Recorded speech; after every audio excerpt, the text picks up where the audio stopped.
भारत पाकिस्तान के बीच 24 फरवरी 2021 को जो वर्ष 2003 में सीज फायर वायलेशंस ना हो इसके लिए एक एग्रीमेंट हुआ था। उस एग्रीमेंट पर 24 फरवरी को काफ़ी समय बाद भारत और पाकिस्तान के बीच जो तनाव था उसको कम करने के लिए पहली बार बातचीत डीजीएमओ लेवल्स की हुई। और डीजीएमओ लेवल की बातचीत के बाद बात अब यहाँ तक बढ़ी कि पिछले 60 दिनों के बीच अंतर्राष्ट्रीय सीमा हो या नियंत्रण रेखा हो, वहां पर कोई गोली नहीं चली है, आम नागरिकों को कोई क्षति नहीं पहुंची है, कोई नुकसान नहीं हुआ है। इससे बचने के लिए आगे क्या कुछ सरकारें करेंगी ये बड़ी बात है। लेकिन मौजूदा परिस्थितियों को आप देखेंगे तो भारत और पाकिस्तान जिस तरीके से जाहिर सी बात है, अगर यूएई भारत और पाकिस्तान की करीबियों के बीच में आ रहा है तो इसका मतलब ये हुआ कि अंग्रेज उसके पीछे हुए। अमेरिका का डायरेक्टली आप देखते हैं कि किस तरीके से असर रसूख चलता है यूनाइटेड अरब एमिरेट्स के अंदर, और वो तमाम चीज़ें झलक रही हैं कि किस तरीके से मीडिएशन का काम भारत और पाकिस्तान के बीच मध्यस्थता बनकर मध्यस्थता का काम कर रहा है, और बीच वाला एक कैरेक्टर निभाने के बाद भारत पाकिस्तान के बीच जो तनाव था उसको कम करने की कोशिश कर रहा, परिस्थितियां ठीक करने की कोशिश कर रहा।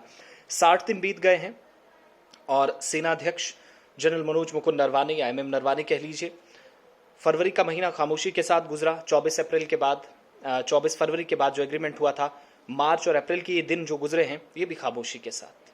कल की ज़रूर कोशिश हुई सेना की तरफ से, या जो बीएसएफ ने बयान जारी किया जिसमें बताया गया कि पाकिस्तान की तरफ से एक ड्रोन आया, जो आमतौर पर इस तरह की एक्टिविटीज़ हम देखते हैं लाइन ऑफ कंट्रोल या इंटरनेशनल बॉर्डर पर, तो फायर उस पर ओपन किया गया, वापस भेजा। लेकिन कुल मिलाकर आप देखेंगे आम शहरी किस तरीके से राहत की सांस ले रहे हैं, ये बड़ी बात है। भारत और पाकिस्तान की सीमाओं पर खूनरेजी काफ़ी ज़्यादा होती रही, पीओके के अंदर भी नुकसान होता रहा और जम्मू कश्मीर के इस वाले हिस्से में भी नुकसान काफ़ी ज़्यादा होता रहा है। भारतीय सेना, बाकी एजेंसियां, बीएसएफ, पुलिस तमाम मिलकर काम करते रहे इंटरनल सिक्योरिटी मैटर्स को डील करने के लिए।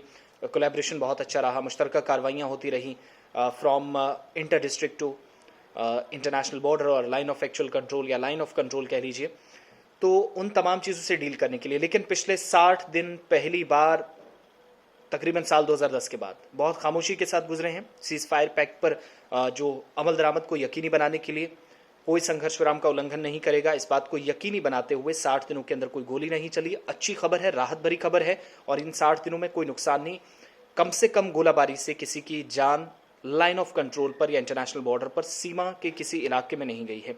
सीमावर्ती क्षेत्र आप देखेंगे, पूंछ राजौरी से लेकर उत्तरी कश्मीर में आप देखेंगे तो बारामूला, कुपवारा या फिर इसी तरीके से टंगधार के हिस्सों में, तो उन तमाम एरिया से लेकर या फिर अंतर्राष्ट्रीय सीमा हीरानगर कठुआ से लेकर सांबा तक, फिर अखनूर सेक्टर तक आप चले आएँ, बॉर्डर्स के ये एरियाज़ है। फिलहाल खामोशी के साथ ये तमाम चीज़ें अभी तक जा रही हैं। 60 दिन खामोशी के साथ गुजरे हैं, और अब जो सियासी मुबसरीन हैं या पॉलिटिकल पंडित्स हैं वो ये बताते हैं कि मौजूदा परिस्थितियों को देखते हुए और भी नज़दीकियाँ बढ़ने वाली हैं। चूँकि कोविड-19 की जो सिचुएशन है, शाह महमूद कुरैशी, फवाद चौधरी और पाकिस्तान के प्राइम मिनिस्टर इमरान खान, उन्होंने ट्वीट करके भारत को मदद की पेशकश की। इसका मतलब ये हुआ कि अपने आप में ही जो जहरीले ट्वीट किए जाते थे पाकिस्तान के प्राइम मिनिस्टर की तरफ से, वो बंद करना, यही सबसे बड़ी इस वक्त मिसाल है कि भारत और पाकिस्तान करीब आ रहे हैं और भारत और पाकिस्तान के बीच हालात पहले के मुकाबले बहुत हद तक बेहतर हुए हैं।